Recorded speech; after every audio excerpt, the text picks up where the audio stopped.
Shalom guys, ketemu lagi di Bom Bincang Orang Muda yang walaupun udah nggak muda-muda banget sebenarnya sih, tapi tetap jiwa muda. Ngaku muda. Ngaku muda. Umur boleh nggak muda, tapi tetap jiwanya tetap muda. Ya. Setelah berapa lama ya? Setelah 8 purnama. Akhirnya kita bertemu lagi dengan one and only Kogun yang sekarang ya, FYI, udah bukan orang Kediri loh ini. Kogun ini udah wong Jakarta ini Jakarta, sekarang. Ya. Jadi sebenarnya kita udah bisa lebih sering bikin bom Ya, harusnya Pak. Cuman karena padat banget dari kemarin ya. Betul. Ternyata Kogun datang ke Jakarta makin gak ada waktu kita mau bikin bom. Kogun dari Kediri kita ada waktu buat bikin bom ya. Jadi kayaknya saya pulang aja ke gitu. Kediri. Oke, jadi Kogun apa kabar nih Kogun? Baik Fani, puji Tuhan. Lalu kita berapa bulan ya bener ya? Pokoknya terakhir kan kita berbincang tentang praise and worship ya waktu itu. Natal, setelah itu praise and worship ya. Oke. Habis itu vakum lagi kita. Vakum ya. Sampai akhirnya sekarang hari ini. Hari ini kita mau berbincang sedang yang memang lagi panas-panasnya nih. Betul nih. Kogun datang dari Kediri ke Jakarta ternyata disambut dengan yang panas-panas juga di Jakarta ya. Jadi guys, kali ini kita mau berbicara tentang seputar apa yang sedang terjadi sebenarnya akhir-akhir ini ya Kogun. Ini masih panas-panasnya loh video ini ya guys ya. Jadi pasti kan kalian semua melihat ya situasi yang sedang terjadi mulai di Jakarta, di Surabaya, di Makassar, pokoknya di Indonesia ini ya, keributan sana sini. Ya, jadi hari ini kita mau membaca, ngobrol bagaimana sih dari kacamata seorang umat Kristen, pandangan umat Kristen tentang apa yang lagi terjadi nih sebenarnya nih, situasi yang lagi panas-panasnya ini lagi demo ya guys ya sebenarnya demo walaupun kita juga sebenarnya sering demo loh di sini loh. Kita Fani tiap hari demo dia. Kita sering demo ya di sini, tapi ya kita coba mau obrolin ya sama pakarnya nih ya. Kalau dari pandangan umat Kristiani nih Kogun, gimana sih kita nih mesti menghadapi situasi yang sedang terjadi sekarang ya. Mungkin ada beberapa pertanyaan yang sebenarnya udah aku siapin sih ya Kogun nih, mau aku pertanyakan nih. Mungkin bisa mewakili juga mungkin jadi pertanyaan-pertanyaan anak-anak muda di luar sana ya. Yang pertama aku mau nanya Kogun, apakah Alkitab memberikan panduan gimana sih orang-orang percaya, anak-anak muda, umat-umat Kristiani harus bersikap di tengah gejolak sosial ataupun politik? Ya, oke.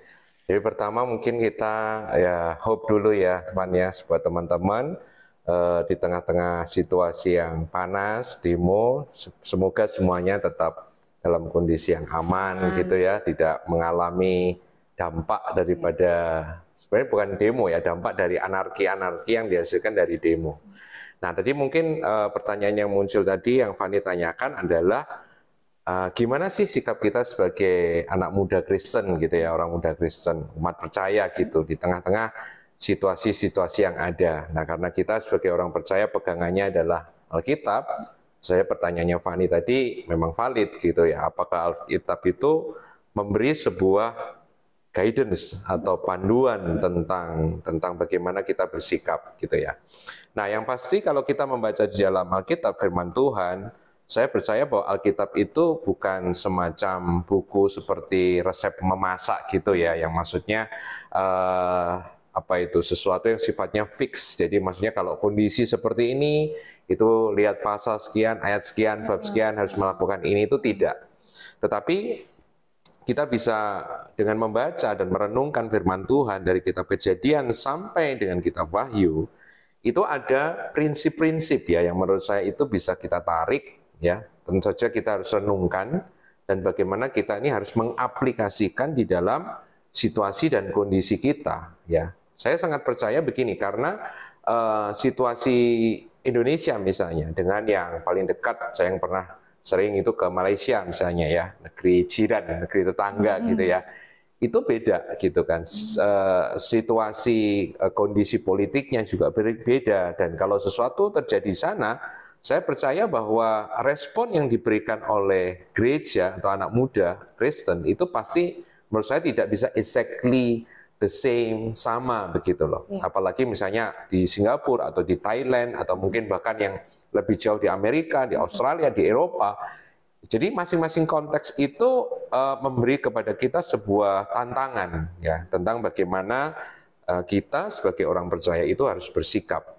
Ya, jadi saya mengambil jalan itu mungkin saya ambil sebagai the third way gitu ya, Van, ya, tidak memandang Alkitab sebagai tadi yang saya katakan seperti resep masakan, tapi di satu sisi kita juga percaya Allah tidak membiarkan kita itu kosong tanpa sebuah panduan gitu. Jadi saya menyebutnya ada sebuah prinsip-prinsip yang mungkin ya malam ini ya atau pagi ini tergantung yang nonton apa ya, itu kita gali dan kita bisa dari situ kemudian dengan sikap doa kita renungkan gimana kita harus merespon hal tersebut. Itulah pentingnya harus membaca Alkitab ya. Oh iya, iya. Itu ya anak-anak muda ya.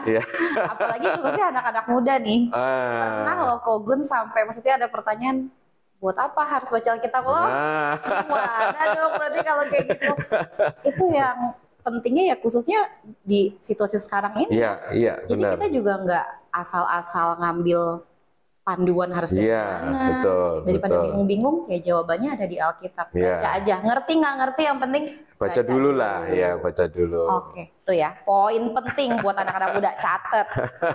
Kalau nggak ngerti, lihat dengerin Boom. Pertanyaan selanjutnya nih. Masih seputar demo lah. Terus gimana harusnya sikap yang tepat bagi umat Kristen? Apakah kita harus terlibat dalam demo, ataukah kita harus diam, atau kita harus jadi penengah? Karena banyak juga nih teman-teman aku yang nanya, kita anak Kristen, orang Kristen boleh nggak sih ikut demo? Itu gimana tuh? Nah, sekali lagi ya, misalnya pertanyaan ini yang langsung kan praktis gitu ya, yang pasti something yang real yang ada di depan kita. Misalnya boleh nggak kita demo gitu ya. Ya mungkin kalau pendeta itu saya lihat jarang ya, pendeta ikut demo itu jarang ya. Ya, tapi mungkin posisinya kan sini orang muda gitu ya. Maksudnya kan mungkin ada pelajar atau mahasiswa yang terus sama ambil bagian begini. Pertanyaannya boleh nggak mengambil bagian dalam demo misalnya. Nah, tentu saja kalau kita membaca di dalam Alkitab, saya percaya Alkitab nggak ada itu mencatat tentang demo. Karena memang background politik di dalam perjanjian lama dan perjanjian baru itu memang tidak mengizinkan adanya proses demo gitu kan. Karena kan demo itu merupakan bagian dari sebuah sistem politik yang namanya demokrasi, ya kan, di mana rakyat itu menyuarakan pendapatnya. Nah, oleh karena itu saya tadi katakan Alkitab itu tidak memberi yes or no dalam pengertian seperti tadi ya pertanyaan boleh nggak, terus oh boleh ayatnya di sini, oh enggak ayatnya di sini, kan enggak seperti itu. Karena kembali lagi kan Alkitab sendiri pada waktu itu memang tidak ada demo. Nah sekarang pertanyaannya adalah kalau ditanya seperti itu dalam kondisi sekarang, anak muda Kristen boleh nggak melakukan demo?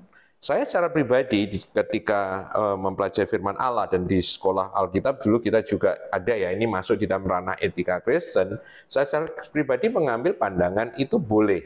Ya, karena sebenarnya kalau kita ngambil demo itu apa sih sebenarnya? Demo itu kan sebenarnya adalah menyuarakan aspirasi rakyat, menyuarakan keinginan rakyat, isi hati rakyat yang buntu gitu, karena saluran-saluran di dalam demokrasi itu buntu, sehingga cara-cara satu-satunya mungkin yang harus diambil adalah demo.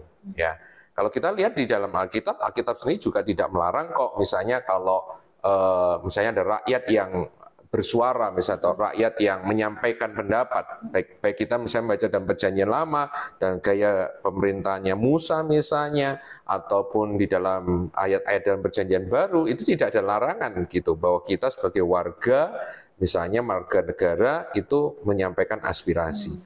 Nah mungkin yang saya percaya yang hari-hari ini juga sudah banyak didengungkan oleh teman-teman juga adalah yang nggak boleh dalam demo ini kan anarkinya ya, demo yang merusak ya, demo yang keluar batas, demo yang liar, demo yang tidak terkontrol gitu ya. Jadi kalau saya mengatakan boleh ya. Tadi saya baru aja sih chat juga sama salah satu ya adik lah ya, adik yang juga masih mahasiswa gitu ya. Saya tanya, kamu ikut demo? Dia bilang, oh iya kok saya ikut demo. Saya cuma mau ya take care, hati-hati. Saya bilang gitu. Kalau buat saya, is okay. Alkitab mengizinkan asal itu tadi ada batasannya ya. Tidak melanggar hukum, tidak melanggar konstitusi, tidak merusak. Nah, semacam itu. Yang penting masih tetap dalam jalurnya ya. Betul. Karena kan tujuan awalnya memang hanya untuk memberikan usulan sebenarnya betul, kan. ya benar. Tapi kalau udah ada yang provokasi ataupun yang niat yang lain-lainnya itu yang dihindari. Tapi betul. kalau hanya sebatas untuk demo, ikut demo, yang penting jangan bukan cuma sekedar ikut-ikutan nggak tahu ngapa-ngapain. Nah, ya. itu Jadi juga cuma, parah itu. Ya. Yuk, ramein aja. Nah, itu kan sampai sana ditanyain mau ngapain? Nggak tahu. Nah, ikut rame aja. Nah, ya, itu kan juga jangan. Buang waktu guys sebenarnya ya. Kalau kalian mau ikut demo harus tahu dulu mau ngapain ya. Betul, benar. Tahu apa yang mau didemokan, dengan siapa yang kalian mau demokan tuh harus tahu. Jangan sampai sana nanti ditanya nggak tahu. Nggak tahu, benar. Akhirnya ya itu. malah pulang luka-luka. Aduh, ya ampun. Jangan ya guys ya. Mendingan kalian kalau nggak tahu apa-apa di rumah aja. Nonton aja ya. Oke, terus yang selanjutnya nih Kogun. Nah, ini kita sekarang mulai mengarah ke dalam lingkup gereja nih. Kalau sebagai peran gereja nih, gimana sih atau apa sih peran gereja dalam menenangkan jemaat di tengah gejolak demo ini? Oke, mungkin ya di tengah-tengah situasi yang hari-hari ini terjadi itu yang pasti secara natural, secara manusia itu pasti kan takut, ya. Terus khawatir gitu kan. Mau kabur, kayaknya dia mau kabur juga. Cemas, banyak mau kabur. Cuma kalau kita ini kabur kemana gitu kan. Nah ini memang ya apa ya saudara ya, ini memang sesuatu yang manusiawi ya. Saya katakan kemarin bahkan di renungan juga saya katakan kalau kita merasa cemas, takut, khawatir itu manusiawi sekali.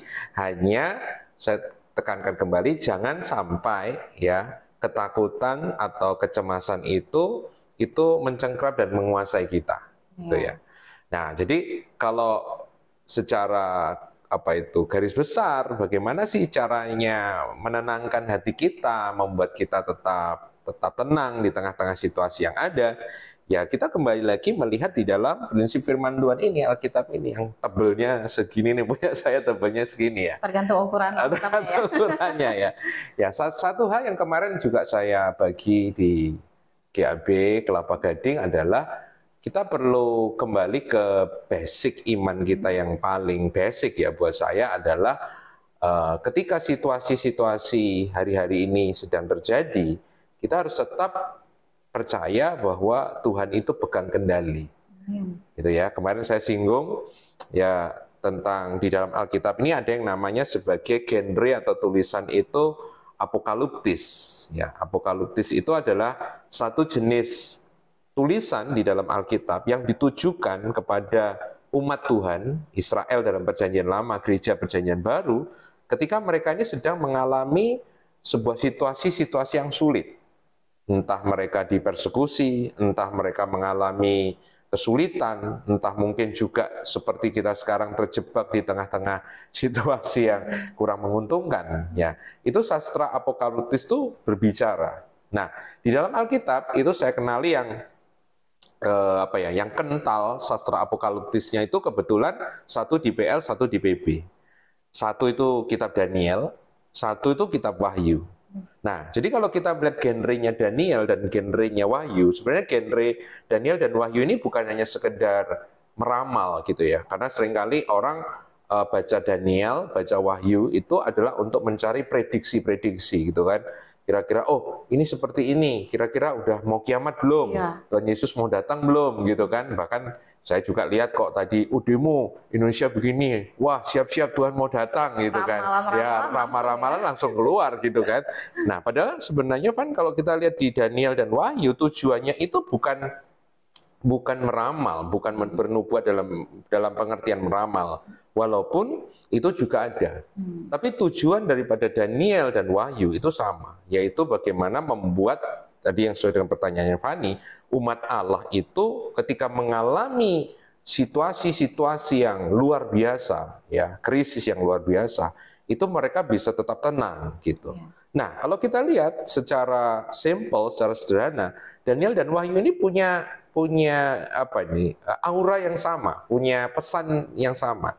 Yaitu apa? Kalau misalnya kita baca di Daniel yang paling awal misalnya, kita ingat tentang mimpinya Nebukadnezar. Ya kan, Nebukadnezar tuh pada waktu itu memerintah empire dunia yang paling luar biasa, dan memang dia juga terkenal ganas gitu empire-nya. Nah, tapi secara singkat kalau kita lihat di awal aja, misalnya saya hanya singgung di awal, itu kan dikatakan Nebukadnezar mimpi itu ada patung kan, patung yang sangat besar sekali, kemudian yang dadanya, kepalanya dari emas dan seterusnya, yang ininya dari perak dan seterusnya.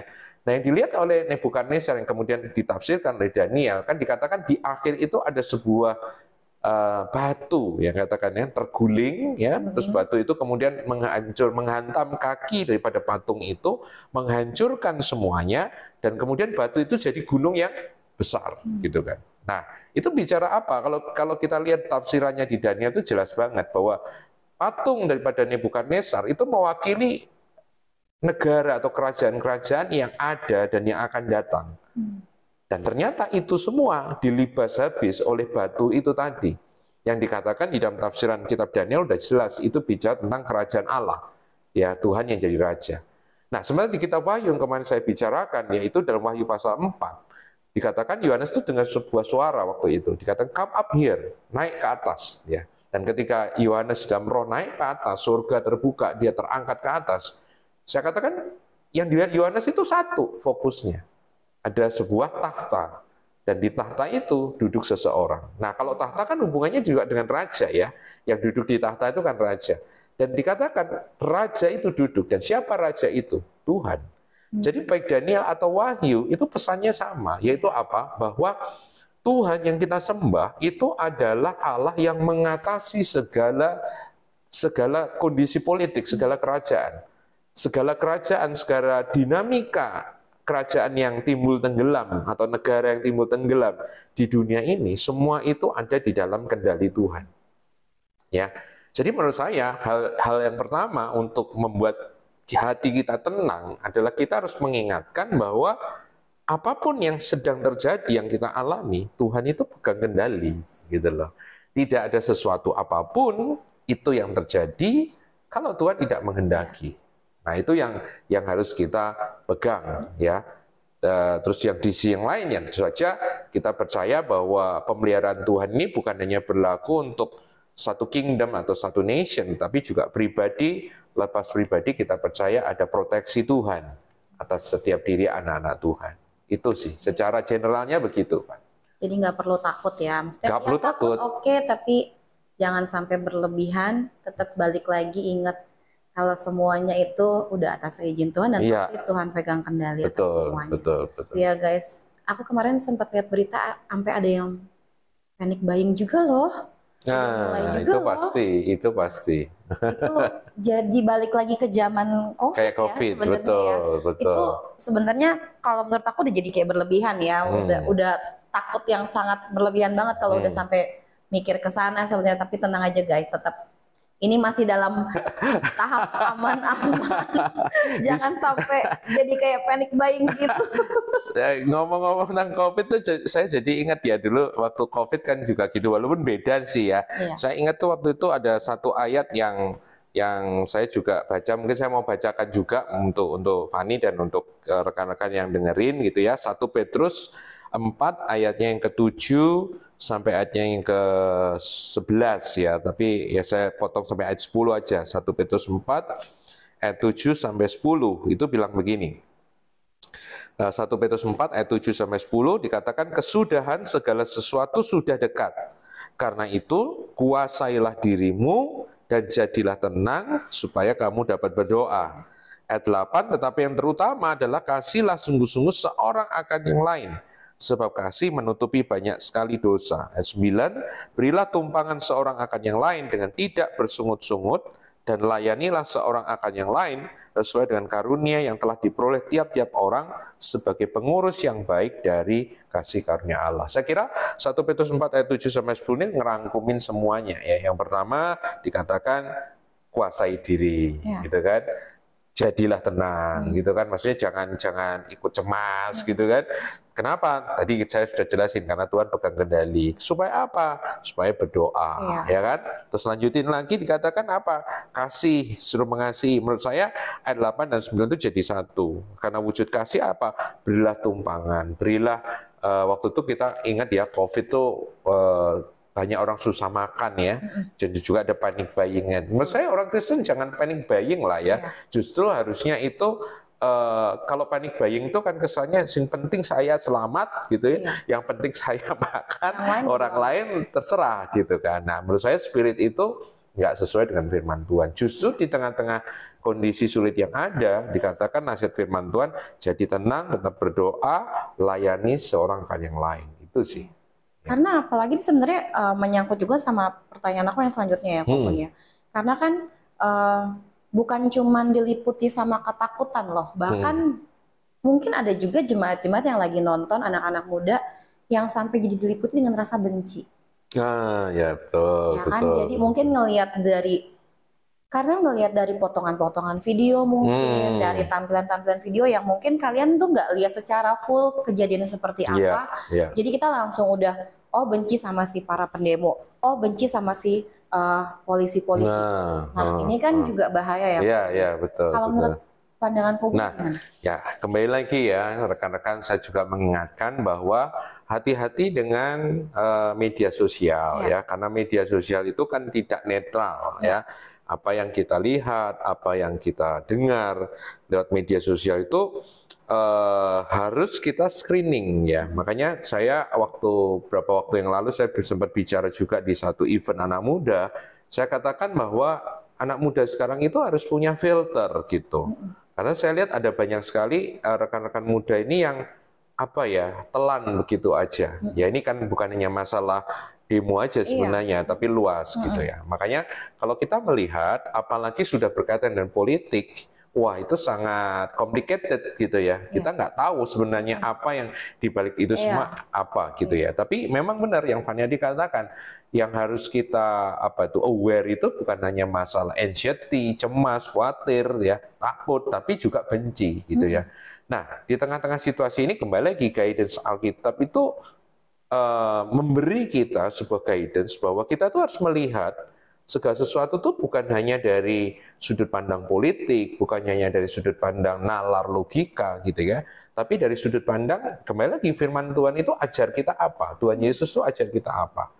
Nah, saya tadi mengatakan ya kalau dalam perjanjian baru kan genrenya yang apokaliptis itu kan wahyu ya, itu yang paling kental. Tapi kalau kita membaca, nah ini saya challenge ya teman-teman, baca di 1 Petrus, suratan Petrus ini juga ada unsur, walaupun tidak semuanya, itu ada unsur-unsur apokaliptis dalam pengertian Petrus ini juga berbicara kepada orang Kristen yang sedang mengalami masa sulit.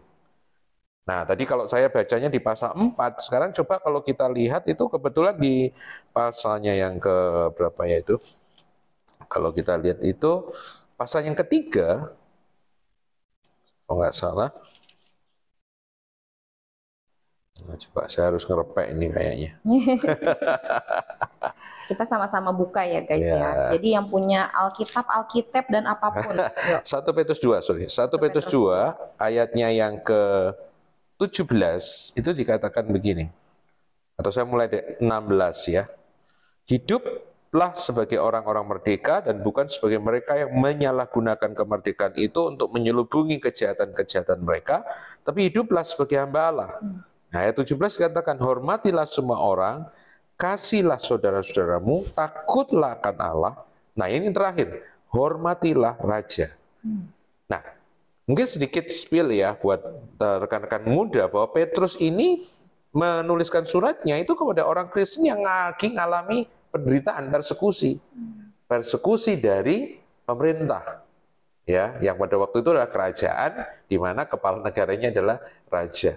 Nah, kalau kita lihat kekejaman di zaman itu, saya pastikan lebih kejam deh daripada apa yang kita lihat kemarin di media sosial, lebih kejam pemerintahan pada waktu itu.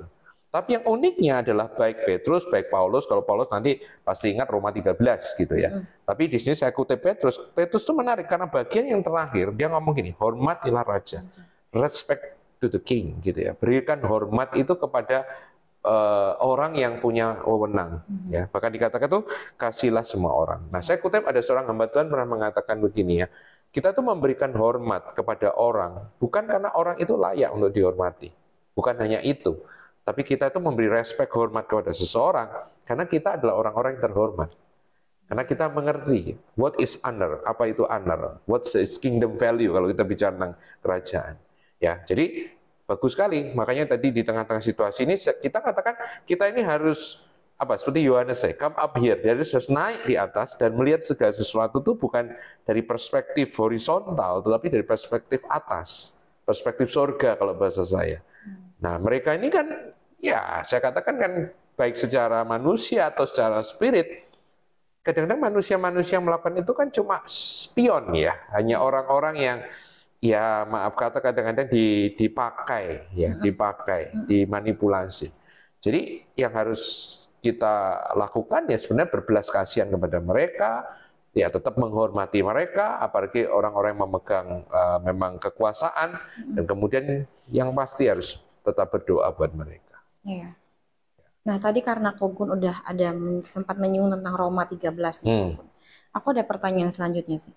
Bagaimana cara kita menyeimbangkan antara kita taat kepada pemerintah seperti di Roma 13 dan menyuarakan keadilan bagi rakyat? Ya. Nah, ini menarik juga nih Roma 13 nih ya, karena seringkali kayaknya kalau kita udah bicara negara, bicara politik, bicara tentang apa itu pemerintah, kayaknya kok orang Kristen ini cuma punya satu pasal ya, Roma 13 gitu ya. Dan biasanya khotbah Roma 13 itu ya dikatakan kita itu wajib tunduk dan taat gitu ya kepada pemerintah ya. Tapi saya katakan saya setuju sih, ada seorang teolog juga yang pernah menulis di Facebooknya, saya baca, dia mengatakan bahwa Roma 13 itu juga bukan satu-satunya sebenarnya panduan gitu ya bagi orang Kristen di dalam relasinya dengan pemerintah.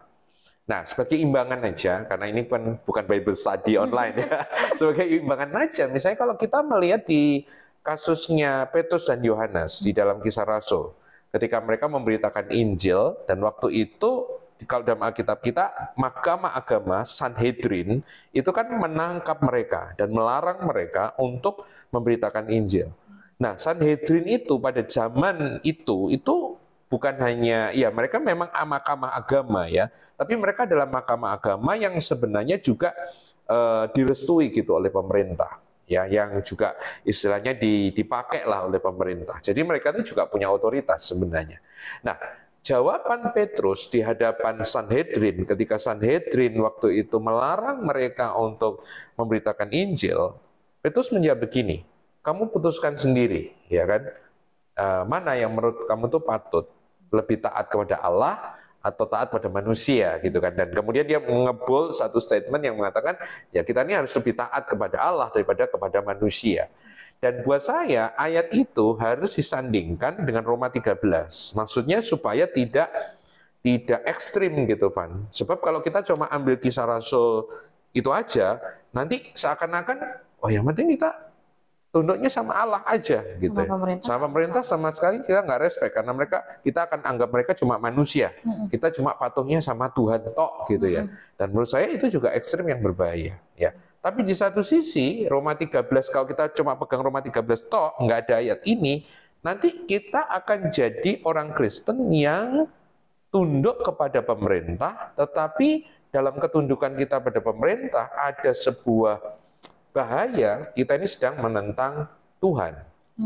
Nah, jadi sebenarnya kalau tadi apa sih balancingnya? Balancingnya kembali lagi tetap adalah value yang ada di dalam firman.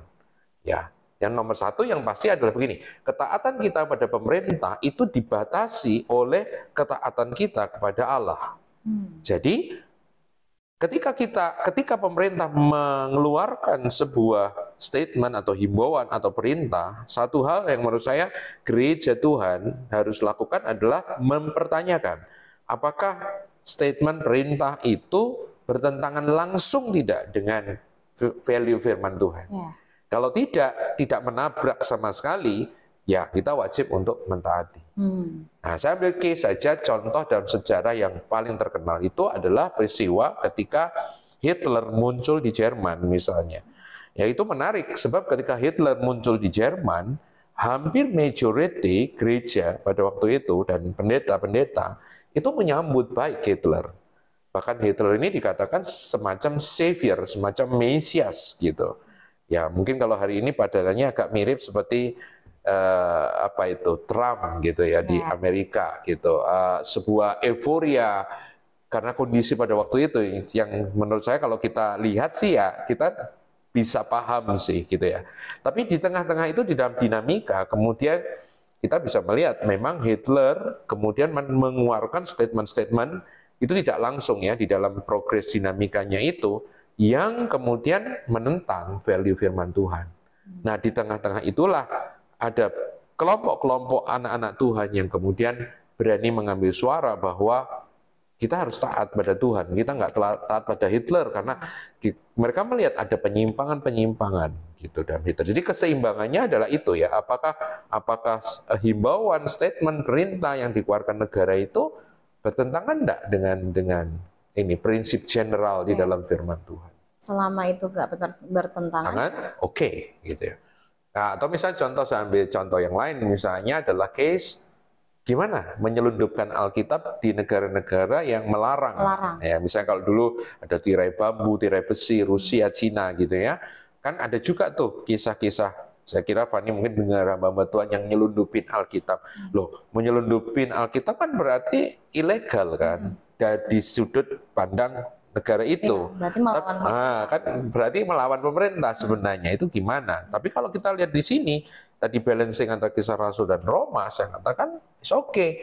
Karena apa? Karena negara yang waktu itu ada melarang orang untuk baca firman. Nah, sementara Alkitab kan menyuruh kita untuk membaca firman. Kan kembali lagi, otoritas Tuhan itu ada di atas otoritas pemerintah.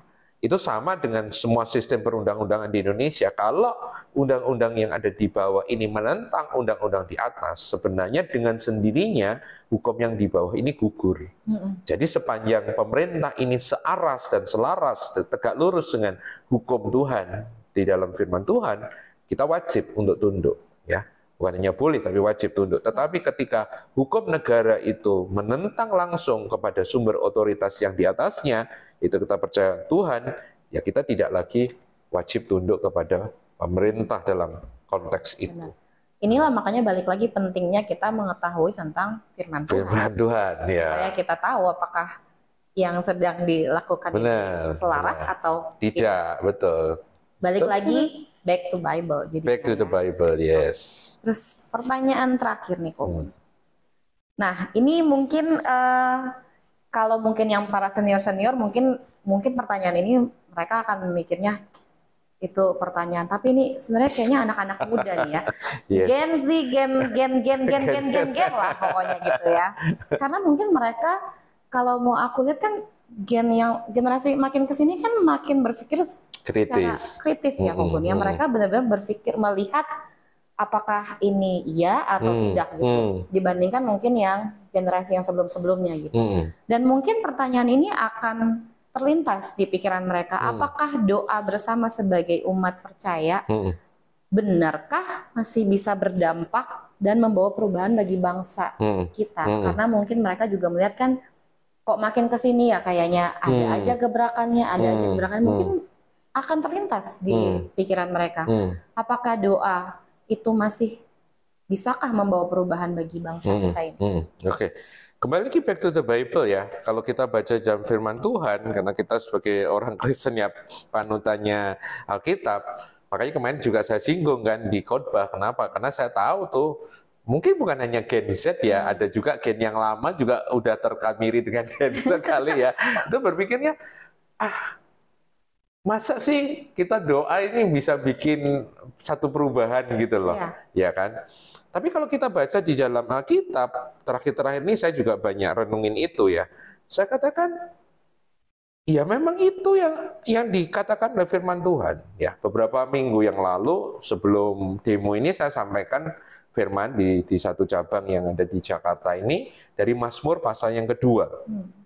Nah, Mazmur yang pasal 2 itu kenapa saya kupas, karena itu berkaitan dengan kembali lagi peristiwa di Kisah Rasul ketika gereja itu mengalami persekusi. Ketika Petrus dan Yohanes itu mengalami persekusi, kan setelah dilepaskan mereka kembali tuh ke eklesia, ke komunitas, ke komselnya mereka, ke gerejanya mereka.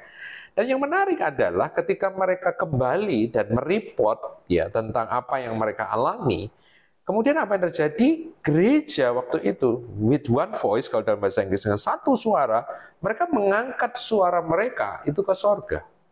Buat saya ini demo ya, sama kayak demo sebenarnya, tapi demo menyalurkan aspirasi ke tahta Tuhan gitu loh. Mereka mengutip Mazmur 2, kenapa rusuh bangsa-bangsa, kenapa kenapa para pembesar-pembesar itu melawan Tuhan dan yang diurapinya. Nah, di satu Alkitab saya itu ada satu footnote, ya memang itu dari teman-teman kita di Katolik ya. Tapi ada satu footnote dari Paus ya, kalau nggak salah Paus yang Joseph Ratzinger itu siapa tuh? Bukan si Benedictus ya, Paus Benedictus itu pernah dia menulis sebuah renungan. Dia ngomong begini, step pertama ketika gereja itu mengalami kesulitan, mereka berdoa. Mereka tidak mencari bantuan ke pemerintah, mereka tidak menggalang opini, mereka mungkin tidak menulis di Facebook, but they pray gitu loh. Jadi kalau kita lihat doa itu, ya itu respon yang paling paling alkitabiah gitu di dalam firman Tuhan. Dan kemarin ketika saya menyampaikan renungan, mungkin teman-teman bisa akses lah di YouTube channelnya GAB Kelapa Gading. Saya mengatakan, saya mengutip Wahyu pasal ke-8 kan, di mana yang sangat menarik waktu itu dikatakan di Wahyu 8 ada malaikat ya kan yang mempersembahkan kemenyan di hadapan tahta Tuhan, dan kemudian doa orang-orang kudus itu naik bersama-sama dengan kemenyan itu dipersembahkan kepada Tuhan. Dan ayat berikutnya langsung dikatakan, lalu malaikat itu mengambil api dari mezbah dan kemudian melemparkannya ke bumi. Kemudian terjadilah guru halilintar gempa bumi gitu kan. Dan saya menafsirkan waktu itu adalah apa yang terjadi di bumi itu adalah respon langsung dari doa orang-orang kudus. Gitu ya. Jadi doa orang-orang kudus itu memegang peranan yang sangat penting sekali. Nanti di ending mungkin saya akan sharing sedikit yang apa yang sedang didapat oleh teman-teman ya tentang apa yang Tuhan sedang kerjakan gitu di Indonesia. Tapi saya sangat percaya banget sih. Maksudnya ya doa itu cara kerjanya mungkin tidak simsalabim atau tidak secepat atau tidak seinstan yang ya seringkali kita pikirkan gitu ya. Maksudnya kalau misalnya kering siram air basah langsung kelihatan gitu loh. Tapi kalau doa kan enggak begitu ya Pan ya. Walaupun ada juga ya. Walaupun ada juga. Saya dengan Pan ini kalau dari hari apa tuh doa juga. Tuhan jangan sampai ada demo. Demonya tetap aja ya. Nah itu yang kadang-kadang kita berpikir, masa iya kita kan udah berdoa demonya stop Tuhan. Tapi demonya kok tambah besar gitu ya. Loh iya, karena cara kerja doa itu tidak seperti saklar yang begitu kita tik langsung padam, tik langsung nyala. Enggak seperti itu gitu loh. Tapi saya sangat percaya, bahkan hari ini saya menuliskan di channel saya mengatakan begini, doa itu adalah latihan untuk kita tuh memerintah bersama Kristus gitu loh. Kalau dikatakan kalau para gembala-gembala kita seringkali kalau pakai bahasa lama itu meraja bersama Kristus, reign with Christ. Kita ini memerintah bersama dengan Kristus. Nah, cara kita memerintah bagaimana? Ya lewat doa.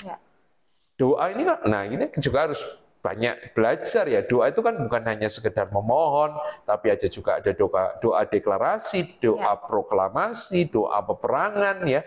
Bagaimana kita percaya bahwa, saya suka dengan kata-kata ini, prayer itu shaping the future gitu.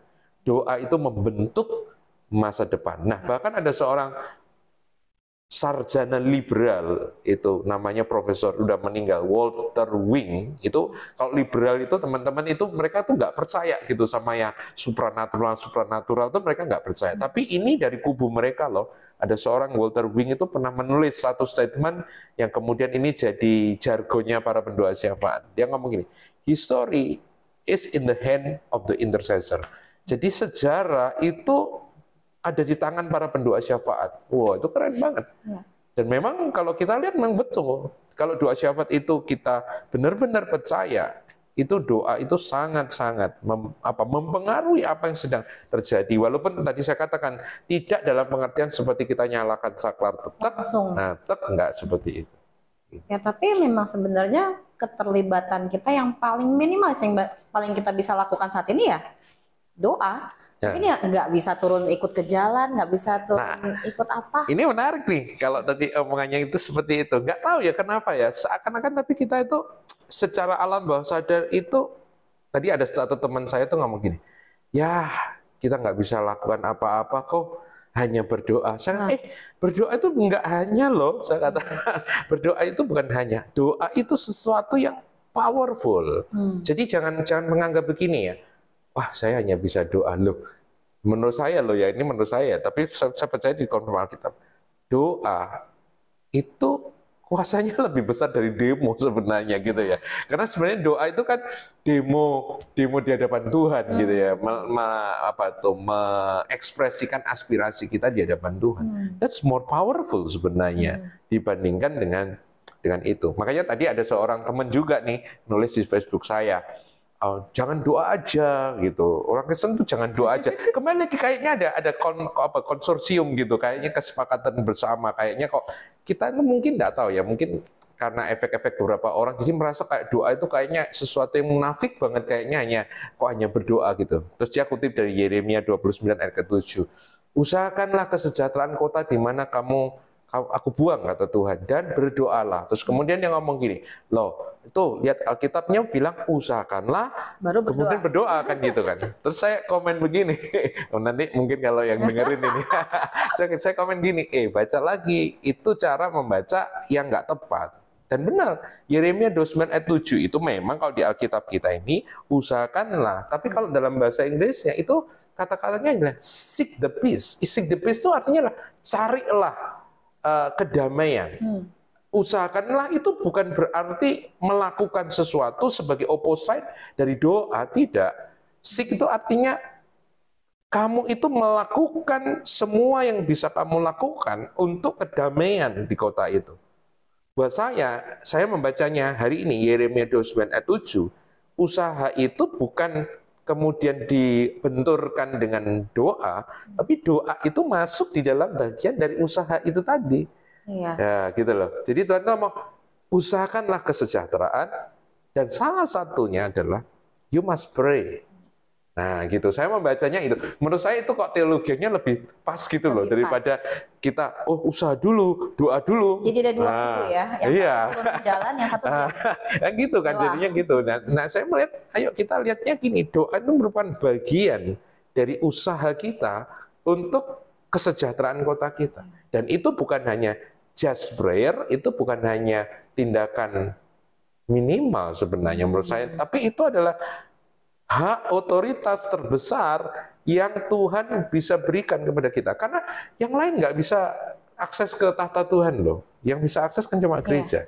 Dan kalau kita percaya yang bisa ngubah bangsa ini cuma Tuhan, berarti kita ini jadi orang pertama. Yang menarik kan kita ngomong DPR ya, Dewan Rakyat gitu ya. Nah, yang menarik, Van, kalau kita baca kata gereja, itu eklesia. Itu harusnya eklesia itu kalau terjemahan literalnya itu dewan memang. Ya, makanya saya kemarin ngomong kan di minggu kemarin, kita ini dewannya Tuhan.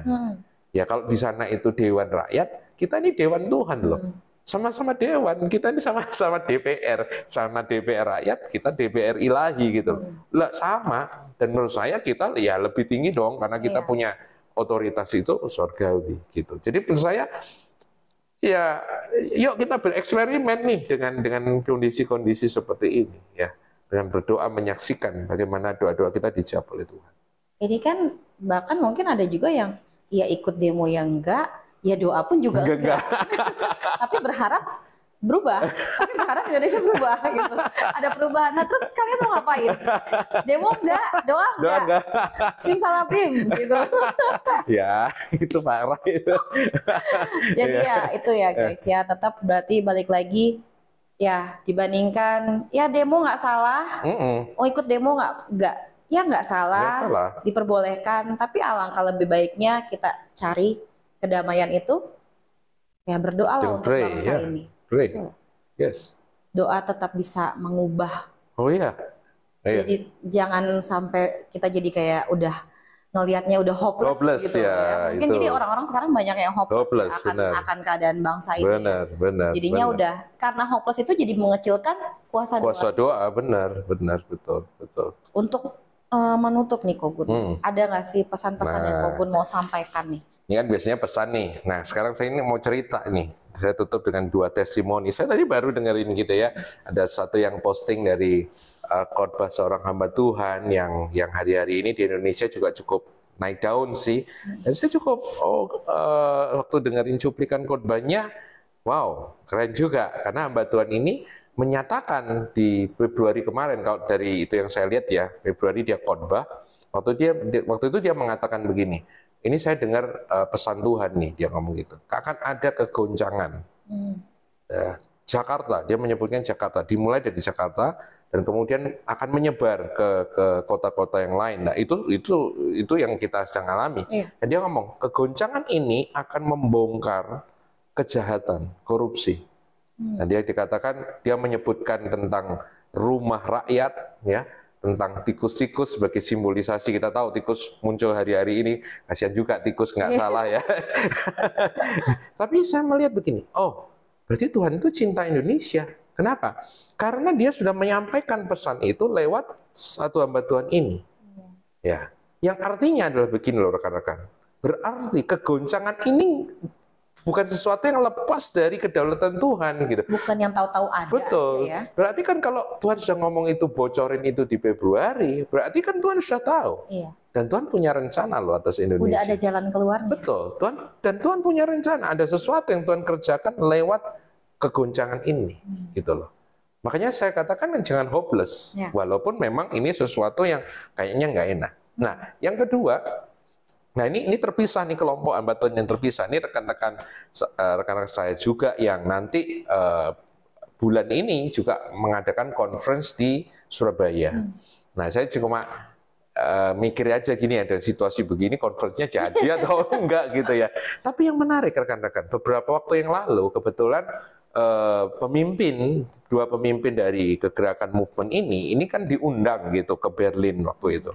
Nah, di Berlin itu mereka ikut sebuah conference prayer, doa gitu ya, dengan banyak hamba-hamba Tuhan dan juga jemaat-jemaat. Nah, suatu saat yang menarik di sesi, kalau nggak salah sesi terakhir itu, jadi teman saya itu ngomong udah capek gitu kan, karena udah berhari-hari doa.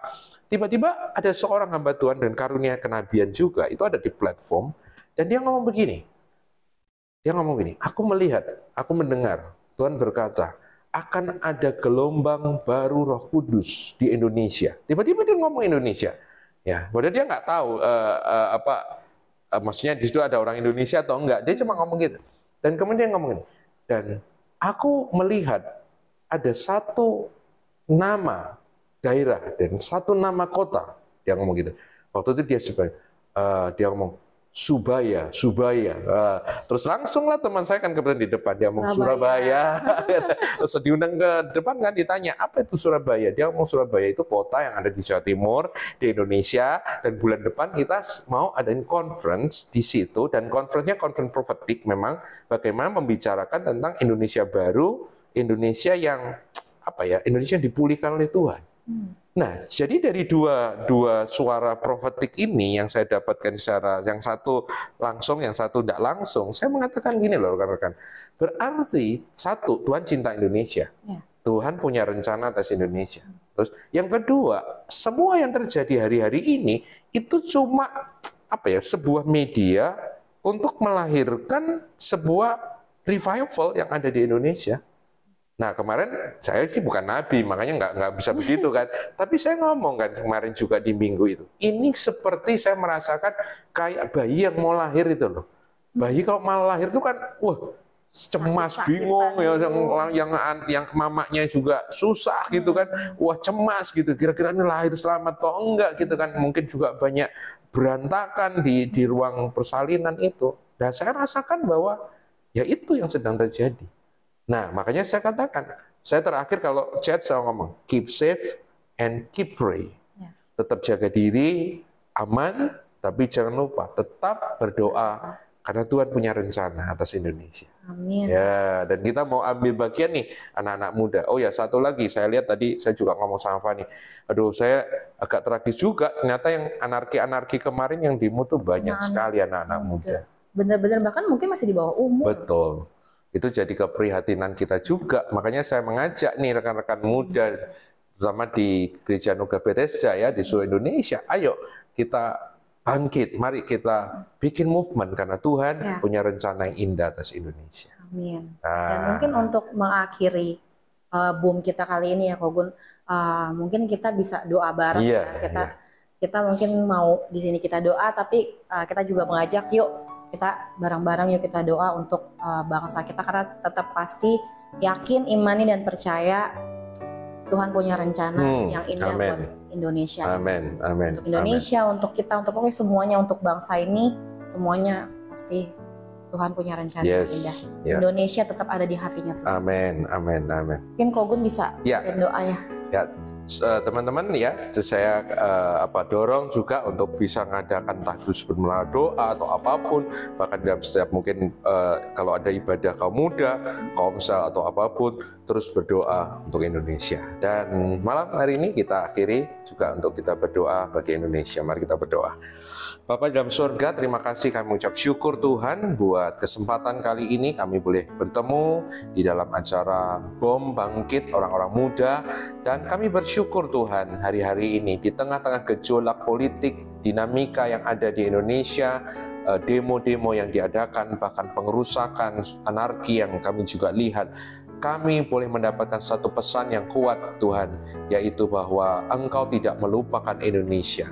Indonesia tetap ada di dalam hati Tuhan, Indonesia tetap ada di dalam rancangan Tuhan, dan kami percaya bahwa apa yang sedang terjadi hari-hari ini hanya menjadi sebuah konteks di mana Tuhan Engkau hendak melahirkan sesuatu yang baru atas Indonesia. Kami mendeklarasikan Indonesia baru dilahirkan, Indonesia yang penuh dengan kebenaran, Indonesia yang penuh dengan keadilan, Indonesia yang penuh dengan damai sejahtera, Indonesia yang dipenuhi dengan shalom Tuhan akan terjadi. Kami sangat percaya itu. Oleh karena itu kami juga berdoa untuk setiap rekan-rekan muda yang ada, yang menonton acara ini. Kami berdoa biarkan api Roh Kudus boleh membakar setiap hati kami, sehingga kami sebagai generasi-generasi muda yang seringkali dipakai oleh kuasa kegelapan, tapi kami percaya Tuhan ada sesuatu yang dahsyat, ajaib juga sedang Kau kerjakan atas anak-anak muda di Indonesia. Kami doa dan memperkatakan adanya revival atas youth, revival atas anak-anak muda di Indonesia ini Tuhan. Dan kami percaya Tuhan, sesuai dengan janji nubuatan-Mu, Indonesia tetap ada di hati Tuhan, Indonesia tetap dijagai oleh Tuhan, Indonesia penuh damai sejahtera, Indonesia penuh dengan shalom Tuhan, dan Indonesia akan penuh dengan kemuliaannya. Kami berdoa, kami persembahkan semua ini di dalam nama Tuhan Yesus Kristus, Tuhan dan Raja kami, Tuhan dan Raja atas Indonesia, dan di dalam nama ini kami berdoa. Haleluya. Amin. Amin.